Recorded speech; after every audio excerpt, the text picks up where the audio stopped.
엘리바스는 욥이 고난받는 이유가 욥의 죄악 때문이라고 전제를 딱 두고 말을 하는데, 오늘 본문의 말씀에 보면 욥의 죄를 일일이 다 이렇게 이제 거론을 하는 장면을 볼 수 있습니다. 그러니까 네가 이런 재난을 당하는 근본적인 이유는 네 안에 우리도 모르는 죄를 짓고 있기 때문에 그 죄에 대한 하나님의 심판이 너에게 주어진 것이다. 그러면서 너의 죄가 이런 것이다. 이제 구체적으로 하나하나 다 지적을 하고 있습니다. 마치 현장에서 욥이 범죄한 그 현장을 직접 목격한 것처럼, 증인처럼 일일이 다 자세히 설명을 하고 있습니다. 7절에 목마른 자에게 물도 주지 않았고 배고픈 사람에게는 음식도 주지 않았다. 8절에는 힘과 지위를 이용해서 연약한 자들의 땅을 강탈했다. 9절에 과부를 빈손으로 돌려보냈고 고아를 도와주지 않았다. 옆에서 자기가 직접 그 모든 현장에서 다 본 것처럼 자세하게 설명을 지금 욥의 죄에 대해서 설명을 해주고 있습니다. 그런데 욥은 어떤 이런 죄를 지은 사람이 아니었죠. 엘리바스는 자기가 기본적인 전제 조건으로 둔 욥의 재난을 근거로 해가지고 인과응보의 원칙을 이제 설명하기 위해서 자기의 어떤 그런 생각하고 있는 것을 이제 설득하기 위해서 추정을 해가지고 예상을 해가지고 네가 이러이러한 죄를 지었을 것이다 라고 하는 것을 실제로 지은 것처럼 그렇게 자세하게 죄악을 지적을 하고 있습니다. 그러니까 욥은 실제로 하나님이 욥에 대해서 평가한 것은 욥이 이런 죄를 저지른 사람이 아니었죠. 성경의 표현에 의하면 욥은 구제와 선행에 순전한 사람이었다 그럽니다. 그러니까 구제하고 선행을 베푸는 일에 늘 앞섰던 사람이었고 그는 후덕한 인물이었다라고 앞부분의 1장에서는 우리가 충분히 욥의 인물됨을 우리는 살펴보았습니다. 그러니까 하나님이 인정하실 정도의 구제와 선행에 열심을 다했고 정말 주변의 사람들에게 후덕한 삶을 살았던 사람이 욥이었는데, 그런 욥이 엄청난 재난을 당했을 때 욥의 친구들은 와가지고 다 같이 하는 말이 네가 죄를 지었으니까 그 죄에 대한 대가로 하나님께 벌을 받은 것 아니냐.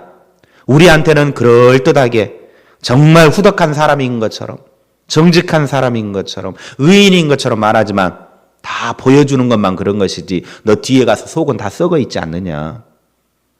봐라, 너의 죄가 이러이러한 죄가 있지 않느냐. 이런 죄로 인하여 하나님이 너를 심판하신 것이다. 그래도 너 할 말 있느냐? 지금 욥을 향하여 비난하고 있는 것입니다. 결국 엘리바스는 욥이 죄를 짓지도 않았지만 자신이 말하고 싶은 것을 관철시키기 위해서 욥을 마치 파렴치한으로 몰아가고 있고 모함을 하고 있더라고 하는 것입니다. 그래서 엘리바스는 19절부터 20절에 보면 말하기를 악인은 일시적으로 흥황하지만 결국에는 하나님의 진노로 파멸하게 된다. 그래서 악인이 그렇게 파멸을 하게 되어지면 그것으로 인해서 의인은 기뻐하고 즐거워하고 무죄한 사람들은 그 악인에게 조소를 보낸다. 결국 네가 무죄한 사람들에게 그렇게 했다가 결국 사람들에게 조소를 당하고 모든 사람들이 기뻐하고 있지 않느냐. 말도 안 되는 소리를 지금 위로한답시고 와가지고 위로는커녕 무슨 위로입니까?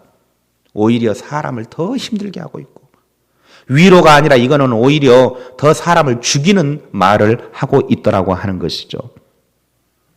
엘리바스처럼 위로자가 아니라 고난받는 자를 더 괴롭히는 경우가 종종 있습니다. 그렇게 말하는 사람들의 이면에는 좁디 좁은 자기의 고집, 자기의 소견을 계속 내세우기 때문에 그렇습니다. 욥 앞에서 자기의 어떤 그런 고집스러운 것들, 자기 주장을 계속 관철시키려고 하다 보니까 욥이 아니라 그러면 한두 번 그래가지고 아니다 그러면은 그런가 보다 한번 좀 다시 생각해보고, 세 번째 그러면 아닌가 보다 그러면은 진짜 아닌가 한번 좀 생각해봐야 될 텐데, 욥의 세 친구들을 보십시오. 이놈들은 친구들도 아닙니다. 원수만 또 못한 놈들이죠. 계속해서 욥을 비난하고 욥이 죄인이다라고 그렇게 그냥 꼭 그래야 쓰겠습니까? 정말 지금 욥이 거의 지금 만신창이가 돼가지고 남은 게 아무것도 없잖아요.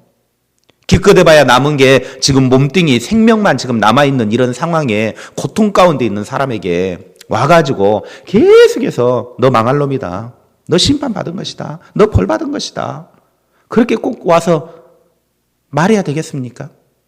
그것도 사실도 아닌 것을 가지고 이렇게 말하는 사람들의 이면에는요, 자기 고집, 이 자기 조금 알고 있는 이런 그 고집불통과 같은 이거를 가지고 그냥 계속해서 사람을 힘들게 만드니까 그래요. 이런 사람들은 자기만의 고집을 주장하기 위해서 다른 사람들을 힘들게 하고 다른 사람들을 눈물 나게 하는 일을 이렇게 저지르고 있다라고 하는 것입니다. 그럼에도 불구하고 사람들은 자기 고집이 모두가 인정할 만한 고집이 인정할 만한 것이 되기를 원하고, 또 그런 고집을 다른 사람들에게 주입을 시켜서 자기의 생각이 옳은 것처럼 만들려고 자꾸 그렇게 합니다. 이런 사람들의 사상을 사사기 시대의 사상과 연결을 해볼 수 있습니다. 이런 고집불통의 자기 어떤 주장만 하는 사람들의 이런 사상을 사사기 시대는 뭐라고 표현을 하고 있냐면, 사사기 21장 25절에 그때에 이스라엘의 왕이 없으므로 사람이 각기 자기의 소견에 옳은 대로 행하였더라. 오늘 이 사사기 21장 25절의 말씀은 사사기 맨 마지막 구절입니다.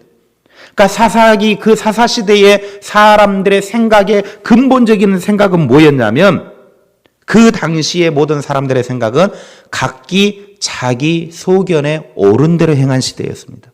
그러니까 자기 생각이 무조건 법이에요. 자기 생각이 옳다고 생각하면 그것이 무조건 최우선입니다. 그게 바로 사사시대의 사람들의 보편적인 생각이었습니다. 왜 사사시대를 가리켜서 자기 소견에 옳은 대로 행한 시대라고 말하냐면, 하나님의 법이 있습니다. 하나님의 율법이 있습니다. 하나님의 가르침이 있어도 하나님의 율법을 율법으로 인정하지 않고 하나님의 법을 하나님의 법으로 인정하지 않고 오직 자기의 생각과 자기의 주장만이 하나님의 말씀 위에 세워져서 살아가기 때문에 그랬습니다. 그러니까 자기들이 생각하고 말하고 행동하는 모든 기준의 판단은 뭘로 하냐면 자기의 생각이 옳은 대로 하는 거예요. 그런데 사람이 내 생각이 다 옳은 건 아니잖아요. 내 생각하는 것이 무조건 다 법처럼 올바르다고 하면 문제가 되지 않지만, 그런데 우리의 생각이요, 삶의 환경과 내 기분에 따라서 참 많이 좌우됩니다. 똑같은 환경과 똑같은 사건을 놓고도요, 내가 기분이 좋으면 그거 그냥 웃으면서 넘어갑니다. 그런데 내가 좀 감정이 상한 일이 있고 기분이 안 좋은 일이 있으면 그거 가지고 꽁 해가지고 걸리게 되잖아요. 그게 우리의 생각은 참 유동적이에요. 우리의 감정은 수시로 바뀌어요. 그런데 그런 생각, 그런 감정을 가지고 어떤 것들에 대한 판단의 기준을 둔다고 하면 그때그때마다 달라지는 것 아니겠어요? 그런데 사사시대의 사람들, 자기 고집만 주장하는 사람들의 특징은 모든 가치 판단의 기준이 뭐냐면 자기 생각에 옳은 대로 하는 거예요. 이게 하나님 없는 사람들의 보편적인 특징입니다. 그러니까 우리는 이 사사시대의 사람들처럼 하나님의 말씀이 있어도 말씀 없이 살아가는 사람, 엘리바스와 똑같은 사람입니다. 자기 고집대로 사는 사람입니다. 요즘 정치권, 특별히 대통령을 가리켜서 고집불통이니 소통이 안 되는 사람이니 이런 말 저런 말 하잖아요. 비난하고 싶지는 않습니다. 그러나 중요한 것은 내 생각이 다 옳은 건 아니잖아요. 그렇기 때문에 다른 사람들의 생각도 함께 듣는 것이고, 지금까지 어떤 그런 그 원칙적인 것들을 한번 좀 돌아보는 것이고, 그렇게 하는 것 아닙니까? 언제나 우리는 내 생각이 중요한 것이 아니라 하나님의 생각이 중요하고 하나님의 말씀이 중요하다라고 하는 이 기준을 분명하게 세워둬야 합니다. 자기 소견에 옳은 대로 사는 사람은 고집불통의 사람들입니다. 이런 삶을 사는 사람들은 자신의 인격을 사람들에게 자꾸 남들에게 관철시키려고 하고 자기 의견을 좌우지간 사람들에게 막 심어가지고 내 생각이 옳은 것이고 그걸 하기 위해서는 악한 방법도 동원합니다. 상처를 주기도 합니다. 하나님은 안중에도 없습니다. 자기만 위해 살고 자기 마음대로 사는 사람들이 자기 생각의 판단 기준을 두고 사는 사람들의 특징입니다. 우리들의 삶의 판단의 기준은 하나님의 말씀이 되어야 합니다. 하나님의 말씀은 사람의 형편에 따라 변하지 않습니다. 그런데 우리의 기준이 하나님께 두지 않으니까, 하나님의 말씀에 두지 않으니까 자꾸 바뀌는 거예요. 우리의 삶의 기준은 영원하신 하나님의 말씀이 될 수 있기를 바랍니다. 우리가 말씀에 맞추어 살면 되는 것입니다. 말씀이 나에게 맞추어 주십시오라고 말하지 말고 내가 하나님의 말씀대로 맞추어 살면 하나님의 말씀이 기준이잖아요. 여러분, 우리가 옛날에 다 해보셨잖아요. 학교 다닐 때, 초등학교 다닐 때 월요일만 되면 조회라고 그래가지고 애국조회 해가지고 딱 모이면 자, 줄 서라. 맨 앞에 천왕덕 너 기준 손들어. 그러면 기준 딱 손들면 뒤에 거기 맞춰 앞으로 나란히 딱 쓰잖아요. 기준하고 딱 쓰면은 거기에 맞춰서 딱 쓰면은 줄이 반듯하게 야야 너도 이렇게 기준하면 그걸로 끝이. 아무리 돌아다니고 막 해도 기준 딱 한 번 하면 기준 딱 세워놓으면 그 기준줄에 맞춰서 딱 정리가 되는 거예요.